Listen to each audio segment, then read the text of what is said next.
topic today, I've chosen to talk about the many new tech companies in the world today that are revolutionizing how we live. So today I want to talk about three main ones, and that is going to be the evolution of hybrid cars, the production of Tesla, and new phones put out by Apple. So these three companies have a lot of good things going for them, but they have their own setbacks individually that make them sort of balance out with other companies, or they don't really stand out as much as what you would think. To start off, Tesla is a car manufacturing company who make electric cars. Do these save money on your power? No. Do they save money on gas, however? Yes. So, do they balance out? It's hard to tell. It really is.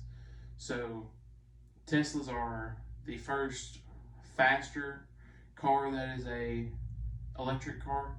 Most people who think of electric cars think of like more around a Prius made by Toyota, which is a slower car. It's more of a family car. Tesla is actually coming out with a Roadster, which is a full sports car, and it will be a very, very fast car. However, they have setbacks, like they don't have very much range on them. You can't stop at any gas station to fill up a Tesla because it doesn't take gas. You can only go up to 500 miles on a Tesla before you have to plug it up. So, I mean, there's setbacks to it, but it has autopilot, which is a really cool feature they've come out with that allows you to put in your destination, and basically you can stop worrying about the car and the car will drive itself to the destination. This allows you to focus on other things while you're riding, and not have to really focus on driving. However, the cost for autopilot is $2,500, which is not very consumer friendly if you're paying $100,000 for a car already. So these things, they don't really add up that well, but they're very effective. So another thing about autopilot is it can malfunction and it can be hacked. And if it's hacked, somebody could take your car from autopilot to one destination and put it to another and kidnap somebody. And it's safer to drive it yourself, but I can see the point of view of people who use autopilot. And also, environmental awareness is a huge thing now. Teslas are very environmentally aware, and they help you see the world in a different way because you're not stopping at gas stations to put more fossil fuels into the atmosphere. You're helping the environment. However, your power bill and all this other stuff, you can't go too far, there's many different things that will hold you back with a Tesla that you may not have with other cars, but overall it's a decent car. Apple technology is by far one of the best advancements in handheld technology or desktop technology. They have new software and things of that nature. However, they are facing a lawsuit because they're outdating their old phones, forcing people to buy new ones. Here recently, they're having to pay $500 million of reparations to people who have iPhone 6s and 7s because they're outdating them right now. Another big thing for Apple is they have Apple software, they have Apple spyware, which is actually software protection that allows you to not worry about hacking and not worry about all the other things. However, this safety net, or some you would say, is not exactly foolproof. Obviously, people can still bypass it. It's not impossible to do.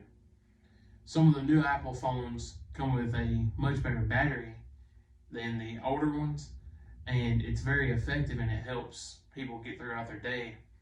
But even these batteries don't last as long as they could. These batteries are good when you first get them, but they slowly lose their battery life on them. And it's a constant battle between charging your phone and using it. So Apple uses their abilities to outdate phones, but to get you to buy a new phone, but it hurts their feeling. It hurts the people who have the older phone and are forced to buy a newer one because they're outdated. So the last thing I want to talk about is hybrid cars. Hybrid cars in general save money on gas, but they do have to be plugged up, or they have to have a special battery. And they're very family friendly, so they allow you to take your whole family out on a car ride that everyone could enjoy. One major car is the Toyota Prius. It's a 4-door sedan that can be a hatchback, so you can have the space of an SUV, so you can have all your family in there, and it'll get very good gas mileage because it uses both gas and electricity. So the electricity part is very effective because it saves the environment some, and it allows you to save money on gas. But the gas is also very effective because if your battery runs out and you can't go any farther, like you would be stuck in a Tesla if your battery ran out, you could put gas in your car in a hybrid and be able to drive farther. So hybrids are much more effective in my opinion, but they also have their downfalls as well. They fall behind in power, in speed, torque, all of the major functions, but what they fall back on is their ability to use the mileage that they have and really just get you from point A to point B as cheaply as possible. Since these cars use both hybrid and fuel, they do save the environment some, but they are still contributing to the fossil fuels that are being released into the atmosphere. So it's an even balance that allows you to fully understand how the transition would work. You would be in a regular car, you'd be releasing all fossil fuels into the atmosphere, and then a hybrid's less, and then an electric car is none at all. And this is very effective to help the environment we're in. It allows us to fully understand how we could be saving it.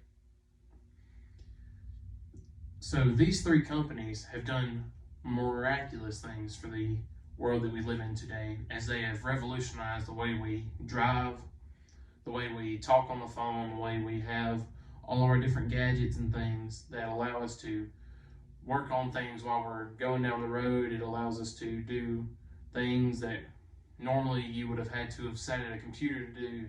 It allows us to really advance ourselves and do things on the go, so we don't have to be in one central location. And that's what really makes technology great to me. The source for this speech is consumerreports.org, which is where consumers go back and they talk about the things that they have purchased, and they allow you to see what is happening, and they test out other things, and it allows you to see things and read about it before you buy it.